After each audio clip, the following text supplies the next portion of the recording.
Hello, everyone. It's a profound honor to be standing before all of you today for the first time in this symposium. My name is Wanjiku Chebet Kanjumba. I am an aerospace engineer, a PhD student, and a CEO of Vicilian, where we're building the Omega spaceport to help maximize equatorial access to orbit. Now, this entire topic has absolutely nothing to do with aerospace engineering, but I love learning, so that's why I'm here presenting this today. So we often talk about propulsion or life support, but the systems that will ultimately decide whether we thrive beyond Earth are economic systems. How we allocate, share, and define value when the stars become our home. So as we prepare to become an interplanetary and eventually an interstellar species, we must not just ask how do we go to get there, but who do we become when we get there? For centuries, we have refined economic systems on Earth, capitalism, socialism, a hybrid of both, but they all assume conditions that really vanish completely when you go beyond our atmosphere, be it proximity, abundance, and real-time feedback. In deep space, there is no way to waste, to throw waste. A signal from Mars takes over about 20 minutes one way, so no stock markets, no customer service calls we can even think about. And if our habitat fails, then everyone suffers. This demands a radical redefinition of value measured in oxygen, water, and cultural continuity, of ownership as stewardship, not extraction, and of purpose as a collective flourishing, not individual accumulation. So let's be clear, Earth's economics are not portable. Earth's economic frameworks collapse under an interplanetary condition. So consider the following constraints. As I mentioned, no way basically for the waste that we have here on our planet, doing it in space. So closed loop systems are non-optional. Every gram must be regenerated. As I mentioned, the 20-minute plus communication delay with Earth and Mars, real-time markets collapse with such a constraint, so trust must be algorithmic and not institutional.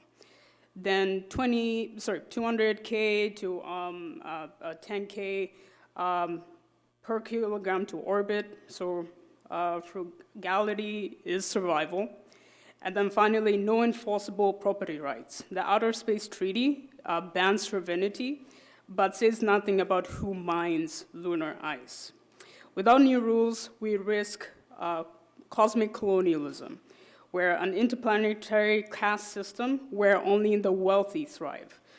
We need systems built on not for profit maximization, but for resilience, regeneration, and shared destiny. But the challenges are pretty immense. But there are also opportunities for transformation.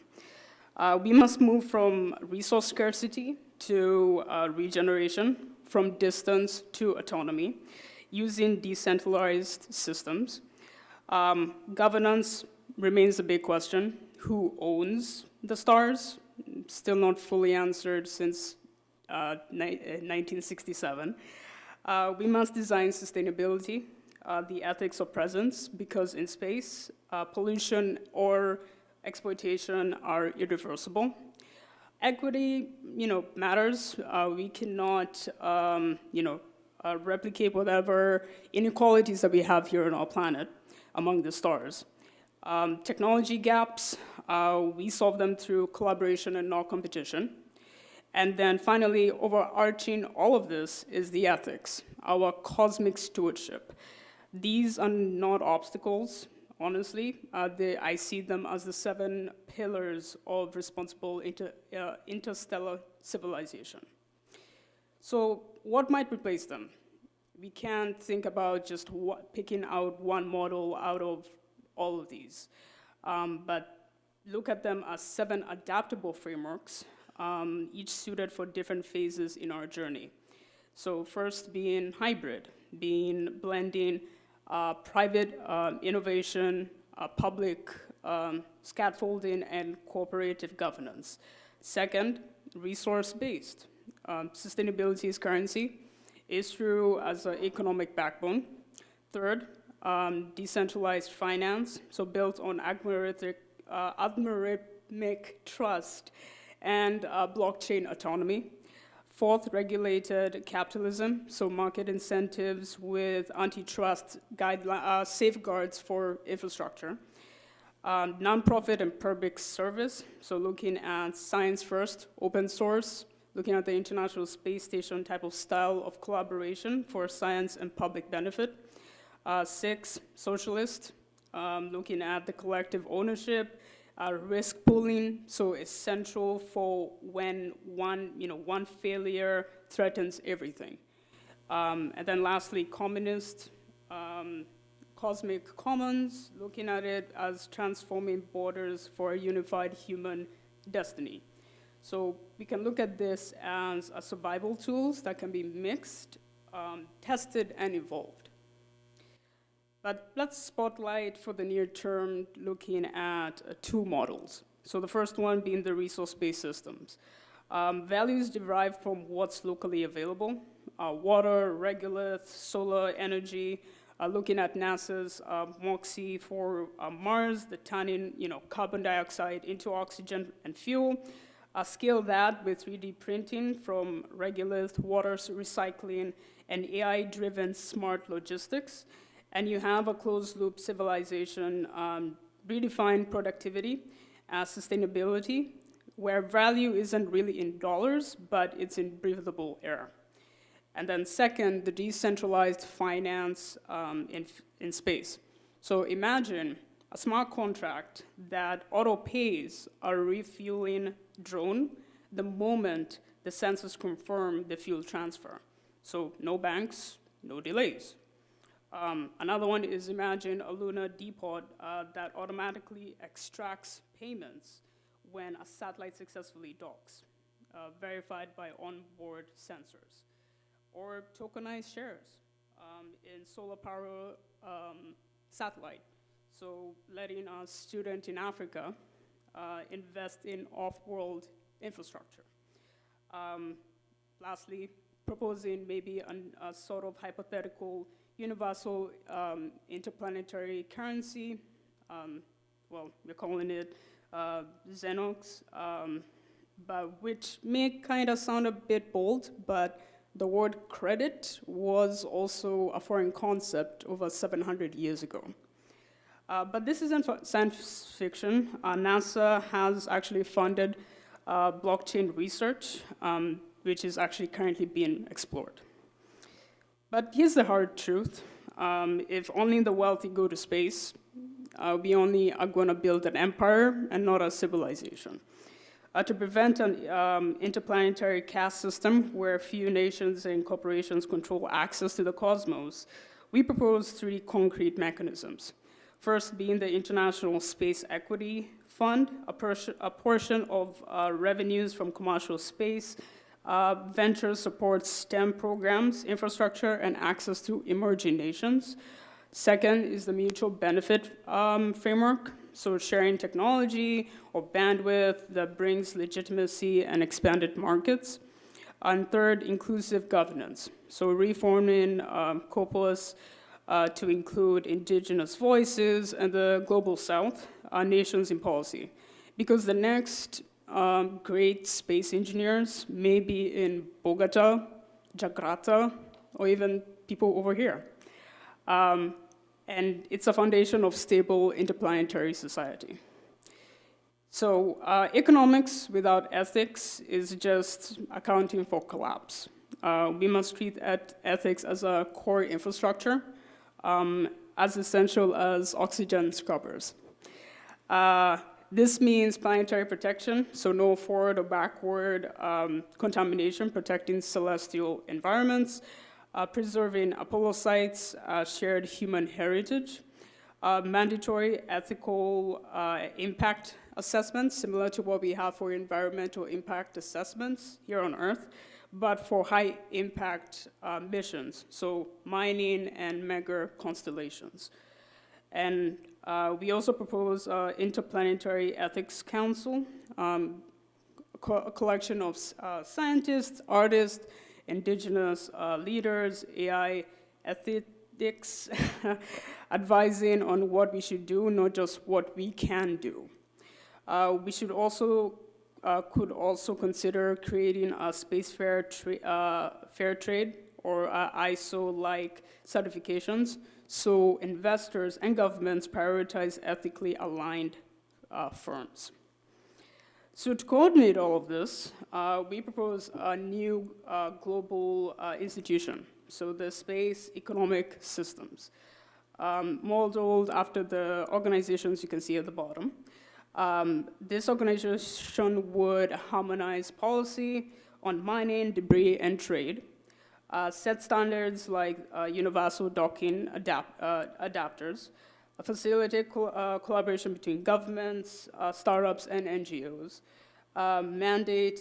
mediate disputes before they trigger cluster cascades, and then advocate for regeneration over extraction only. This organization would not be looking to replace nations, but it would enable cooperation where competition leads to extinction for our species. So before we send any generation ships to Alpha Centauri, we must test these models close to home. We advocate for a jointly governed economic pilot zones on Earth and on Mars, co-managed by nations, companies, and civil society. We'd measure resilience, equity, and innovation output. In terms of the legal basis, bilateral and multilateral agreements under the Artemis Accords or a new SES type of chapter. The goal is fail fast on Mars, not on a century-long arc. These pilot programs would lay the foundation for scalable interplanetary systems guided by data, cooperation, and shared ethics. So what about the roadmap? So how do we get there? We are looking into, first of all, trying to launch the SES organization and the International Space Equity Fund described before. Then in the 2030s, establish a universal docking and refueling standards, do the operational pilot zones within the Moon and Mars, and then an integrated global spaceport network. That one specifically to those who were in Sydney, Australia for the IEC 2 weeks ago. I did a presentation about the INCS. If you're interested about learning about that, the Integrated Network for Commercial Spaceports is something that I'm pursuing. So feel free to come to me if you want to learn some more. Then the 2040s transition to AI-driven economic modeling and autonomous decentralized finance trade, and then build global STEM pipelines to ensure inclusivity. And then finally, when we are all dead, generation ships with self-evolving economic DNA. So economies that adapt intelligently as we travel to various star systems. This is how we can evolve for planetary to interstellar economies, step by step, guided by systems thinking and moral foresight. So in closing, we are not just looking at this as just engineers or economics, but we're looking at ourselves as the central world builders. The stars don't really care about our borders, our currencies, or our various divisions that we have with each other. But our survival among them depends on whether we choose empire or civilization, extraction or regeneration, or exclusion or inclusion. This generation, our generation, has a chance to design the operating system for a post-human civilization beyond Earth. So let's build one that's guided by wisdom, possibility, and the unity of purpose. We have the tools. What remains right now is the will to do it. So thank you. I invite any questions you might have about this and your imaginations here and afterwards. Because ultimately, this isn't about just one proposal or a paper. It's about the kind of civilization we choose to become when we really are propelling ourselves to interstellar, civilization. Economies are basically the architecture for our survival here on Earth and beyond. And, it's what we need to make sure that everything functions well. You know how humans are. So lastly, before any questions, you are seeing the QR codes. I call them the QR jackpot. So the one on the far left being my personal website. So if you want to know exactly who I am, feel free to check me out. If you want to connect with me on LinkedIn, obviously it's pretty self-explanatory for that one. And then for the last one, if you want to email me directly, that will get you where you need to go. So yeah, welcome to any questions.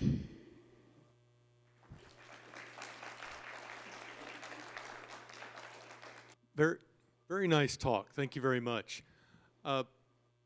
I've been surprised at how many countries have signed on to the Artemis Accords, which are kind of heading in this direction.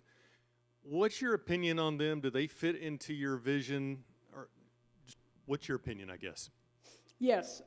So as I was going through the slide about how we can get through this roadmap and the operational pilot zones of trying to do this within Moon and Mars, I did mention we can try to do this through the Artemis Accords. If any of you are aware, so I'm originally from Kenya, and it's not, out of sight for me, the fact that Kenya isn't one of the signatories within the Artemis Accords, but that's a whole different conversation.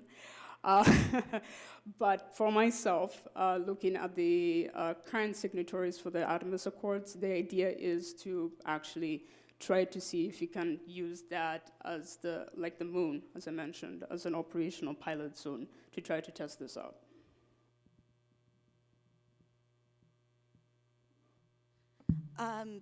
Speaking as the token economist here, I got to ask a couple of things. Thank you so much. I'm so happy there's somebody who's an economist.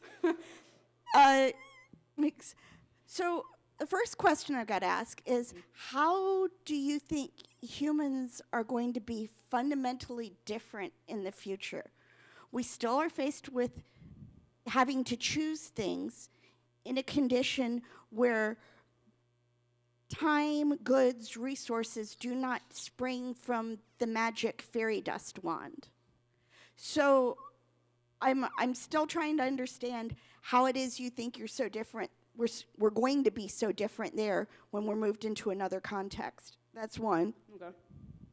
Two, problems of trust over distance and time are problems that we've solved back with the development of the trans-Indian Ocean trade, which made the Swahili trade corridor, right, the southern end of it, and is older than recorded history.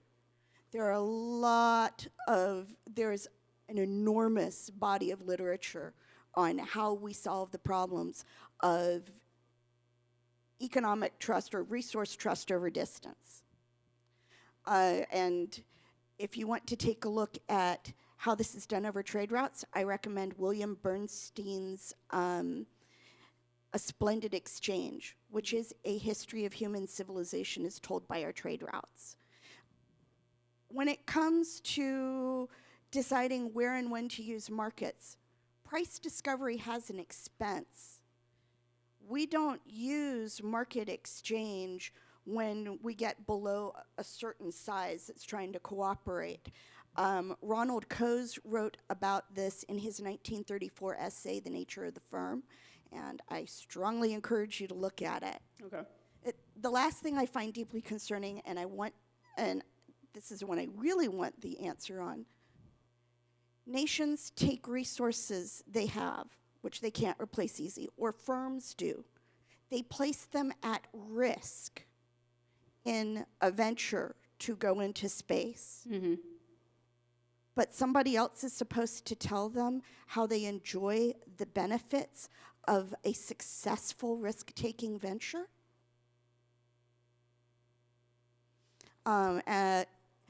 That's what I understand your equity council would do. So I would like to understand how that wouldn't essentially be a taking.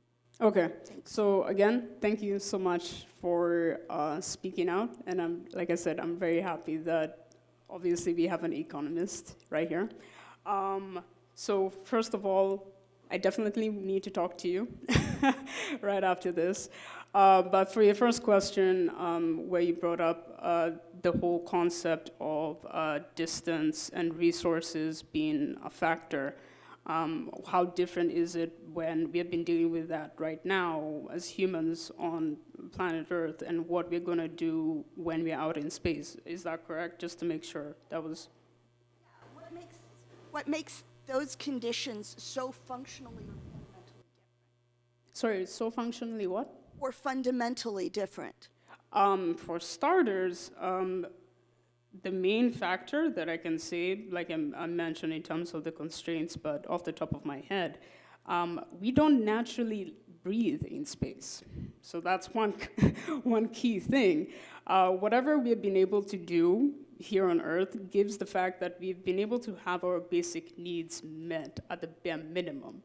Even when you're mentioning about the Swahili trade, they had access to, the fact, food, when they're doing transportation, whatever waste that they had in their bodies, they were able to get it out of their bodies whenever they wanted.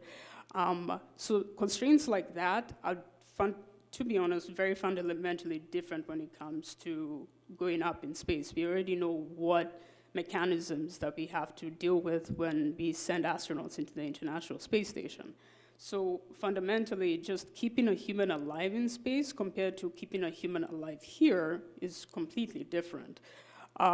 So factoring in all of that, that's why we kind of have to, and that's why I say that Earth economics can't really be 100% adaptable or portable to space.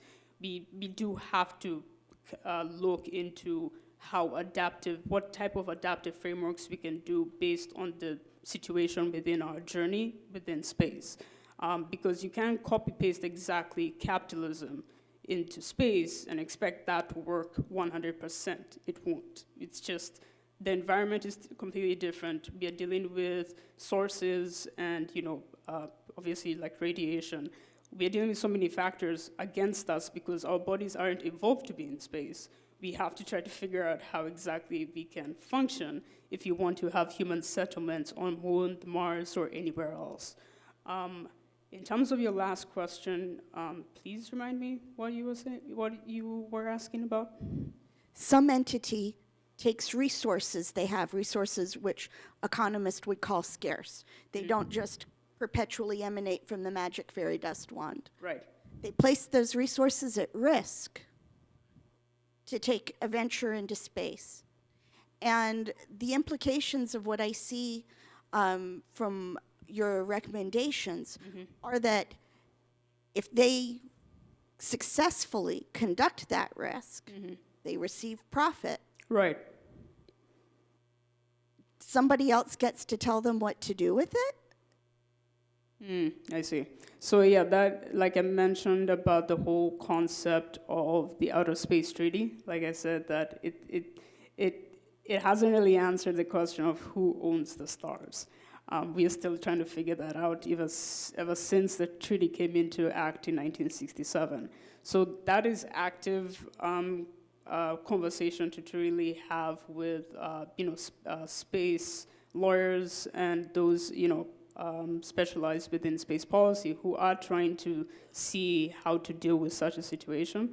Again, not my area of expertise, but definitely a very good question to have of like how exactly such an equity fund could work. It would be great if it just magically was great and, everyone was, okay with it. But obviously, yes, what is the incentive for them to, be good and care so much about humanity? Yeah. You briefly touched on just economics in generation ships. Could you maybe elaborate a bit more on what you envision that would be like? Oh, so the last point about the roadmap where I said all of us are pretty much dead? I may have been mistaken in that case. Never mind. Okay. No. So I can come up with some hypothetical situation, but honestly, I cannot tell you exactly how it would be in 2100. So yeah, I'm only trying to think about what we can do within this century. Yeah.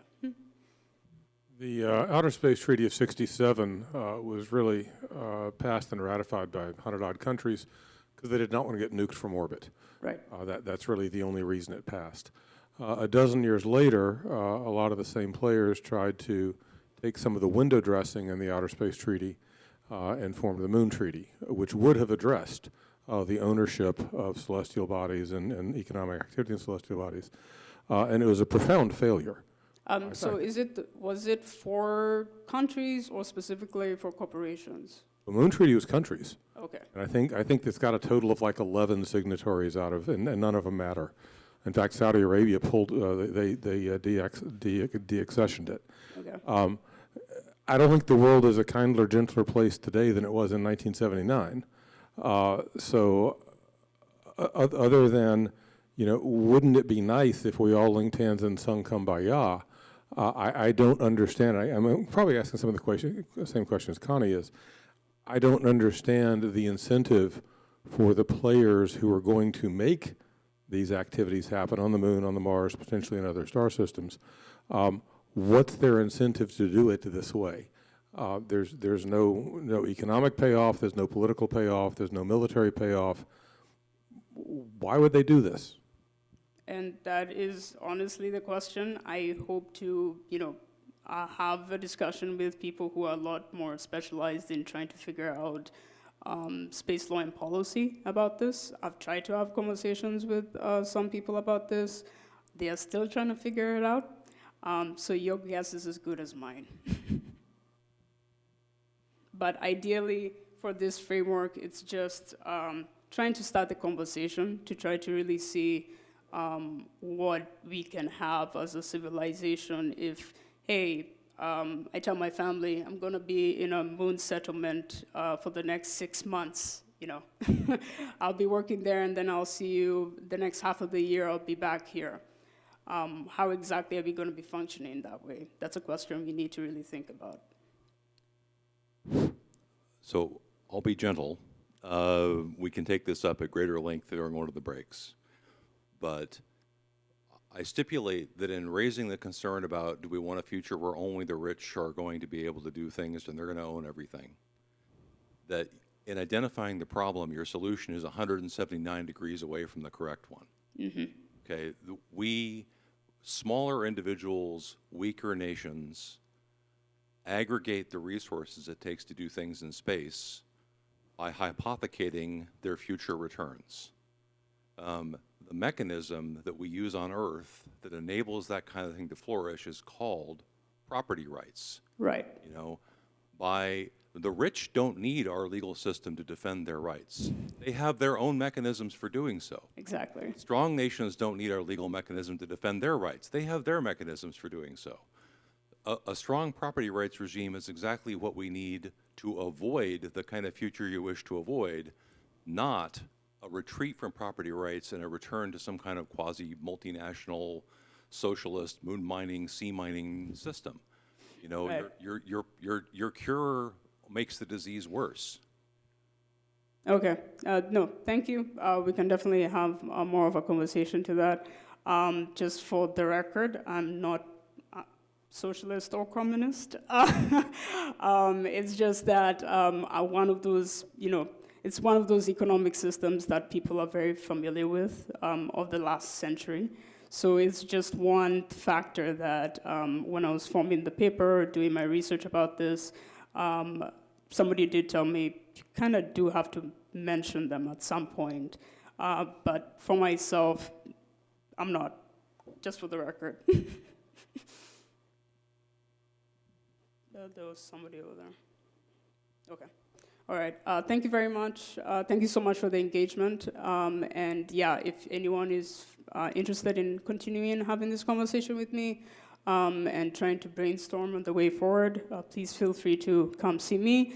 I'll definitely have these glasses on so you can easily identify me. So